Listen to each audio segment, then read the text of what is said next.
Come on guys, जैसे कि इससे पहली वीडियो में बनाई थी, उसमें आपने सीखा था ट्रांजिटिव और इंट्रांजिटिव वर्ब क्या होती है और क्या रिलेशन होता है उसका एक्टिव पैसिव से। जैसे हम ट्रांजिटिव वर्ब होती है हमारी सक्रियक क्रिया बोलते हैं, उसका हम एक्टिव से पैसिव बना सकते हैं, जबकि जो आक्रामक क्रिया होती है इंट्रांजिटिव वर्ब, ठीक है, जिस वर्ब को ऑब्जेक्ट की आवश्यकता नहीं होती है, तो ऐसी वर्ब हमारी इंट्रांजिटिव कहलाती है, उसके लिए हम एक्टिव से पैसिव नहीं बना सकते हैं। और कितने सेंटेंसों का बनाया था ये भी मैंने बताया था आपके लिए लास्ट वीडियो में। तो एक्टिव से पैसिव बनाने के लिए जो टेंस यूज होते हैं, सबसे पहले हम यूज करते हैं प्रेजेंट इंडेफिनिट टेंस।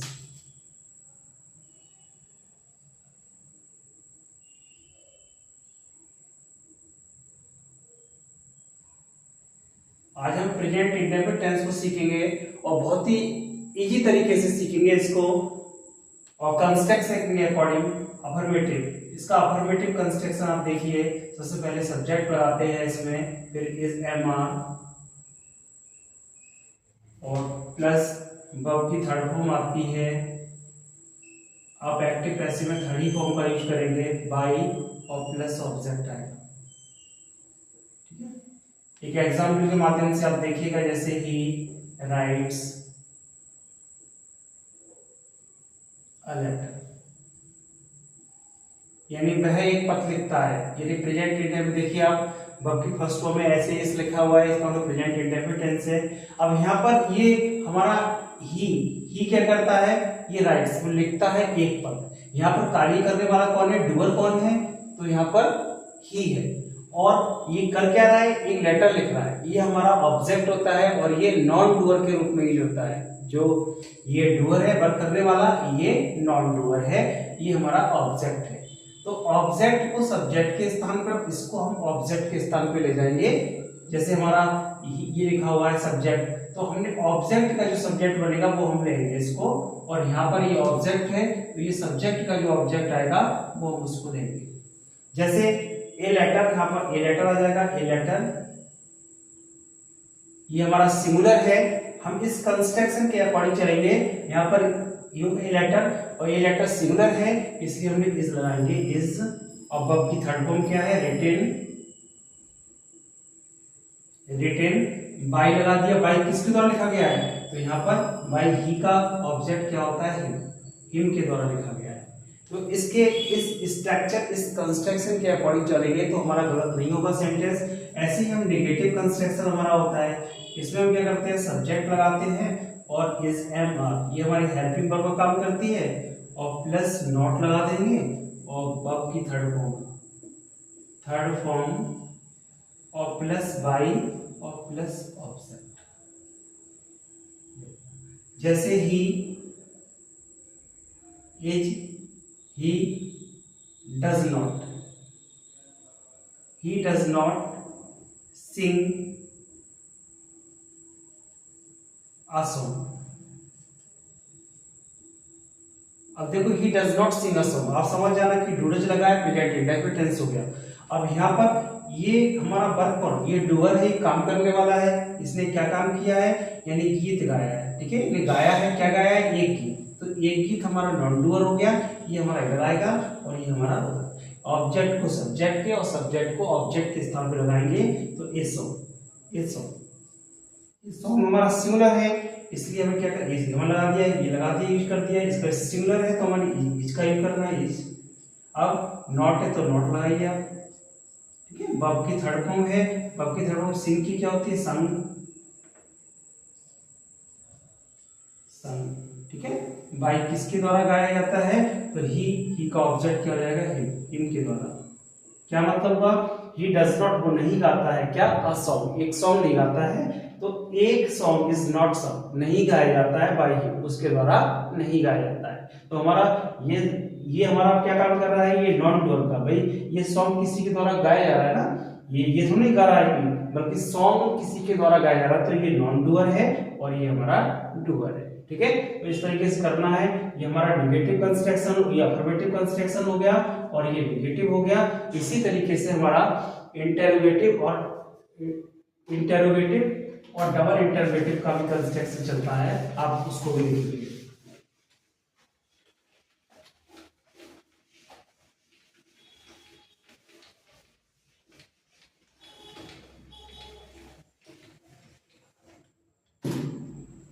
इंटररोगेटिव देखिएगा आप,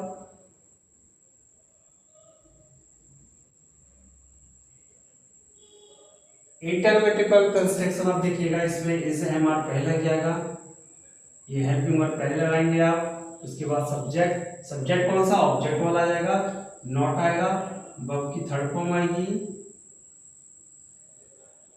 बाई प्लस ऑब्जेक्ट, ऑब्जेक्ट किसका, सब्जेक्ट का, उसका क्वेश्चन मार्क है। जैसे do you not beat him, तुम उसे क्यों नहीं पीटते हो, ठीक है, ये है तुम उसे क्यों नहीं पीटते हो। अब यहाँ पर डू, डू पहले लगा हुआ है तो आपको इसी के अकॉर्डिंग हेल्पिंग वर्ब है तो हेल्पिंग वर्ब के नीचे हेल्पिंग वर्ब ही लगानी है, याद रखना। तो यहाँ कैसे लगानी है, ये हमारा सब्जेक्ट है, ये क्या काम कर रहा है, पीट रहा है, किसको पीट रहा है, उसको, तो ये हमारा ऑब्जेक्ट है, ये हमारा इसके स्थान पर आ जाएगा, ये हमारा उधर जाएगा। तो हम हिम को लेकर आएंगे तो ही का सब्जेक्ट क्या होता है, ही होता है, और ही के अकॉर्डिंग हमारी लगनी चाहिए इज, इज। तो हेल्पिंग वर्ब के नीचे हेल्पिंग वर्ब, सब्जेक्ट नीचे सब्जेक्ट आ गया, नॉट हमारा है तो नॉट लगा दीजिए आप, वर्ब की थर्ड फॉर्म बीटन, बीटन, और किसके द्वारा पीटा गया, बाई यू का ऑब्जेक्ट हमारा यू होता है, ये याद रखना, यू का लास्ट में क्वेश्चन। क्या मतलब हुआ, क्या तुम उसे पीटते हो, तो क्या उसे पीटा जाता है तुम्हारे द्वारा। इसी तरीके से इसी क्रम में हम लिखेंगे double interrogative, double interrogative, double interrogative. इसमें क्या होता है, क्वेश्चन वर्ड, हमारा क्वेश्चन वर्ड के बाद सीधे कंस्ट्रक्शन यही वाला रहता है हमारा, आप लगाएंगे इज एम आर, आप सब्जेक्ट लगाएंगे, नॉट लगाएंगे, वर्ब की थर्ड फॉर्म लगाएंगे, और बाई लगाएंगे, और प्लस ऑब्जेक्ट, और लास्ट में क्वेश्चन मार्क लगाना है। जैसे आप एग्जाम्पल के थ्रू सीखेंगे, देखिए देखिए, why does she sing a sweet song. देखो बाय डज शी सिंग, वो क्यों गाती है एक स्वीट सॉन्ग, एक मधुर गीत क्यों गाती है। तो अब देखिए इसमें डूअर कौन है, ये, यानी वह, वो क्या करती है, गाती है, वो गाती क्या है, एक स्वीट सॉन्ग, एक मधुर गीत। तो ये हमारा क्या है, नॉट डूअर हो गया, यानी ऑब्जेक्ट पे काम कर रहा है। तो इसको हम इसको उसके स्थान पर लेकर आएंगे, इसको इधर ले आएंगे, इसके स्थान पर लाएंगे, ठीक है। और जहां पर हमारा क्वेश्चन वर्ड ये है वाई, तो इसके स्थान पे हमारा यही रहेगा, सेम क्वेश्चन वर्ड के नीचे क्वेश्चन वर्ड। अब हमारा ये हेल्पिंग वर्ब आ गई, तो हेल्पिंग वर्ब के नीचे हेल्पिंग वर्ब ही रहेगी, जैसे कंस्ट्रक्शन है ये हमने लगा दिया।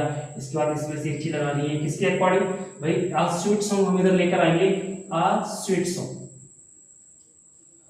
आ स्वीट सॉन्ग। तो आ स्वीट सॉन्ग सिंगुलर है, इसलिए हमारा इस काम करेगा, तो why is a sweet song. हमने सब्जेक्ट के नीचे सब्जेक्ट लगाया, हेल्पिंग वर्ब के नीचे हेल्पिंग वर्ब लगाई। अब वर्ब की थर्ड फॉर्म क्या है, संग, एस यू एन जी, संग हो गई।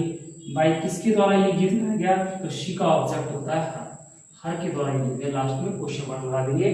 तो इस कंस्ट्रक्शन के अगर आप अकॉर्डिंग चलते हैं, कंस्ट्रक्शन ये वाला है, ये है। उससे पहले आपने असर्टिव अफर्मेटिव का पढ़ा था, नेगेटिव का पढ़ा था। अगर इसके अकॉर्डिंग चलते हैं तो सेंटेंस कभी भी आपका गलत नहीं होगा। तो इसी तरीके से आप कंस्ट्रक्शन के अकॉर्डिंग सारे सेंटेंसों को आप क्रम वाइज पढ़ेंगे। इसको बहुत इजी तरीके से, वो सबसे अच्छा तरीका, सबसे इजी तरीका है ये, ठीक है। तो थैंक यू।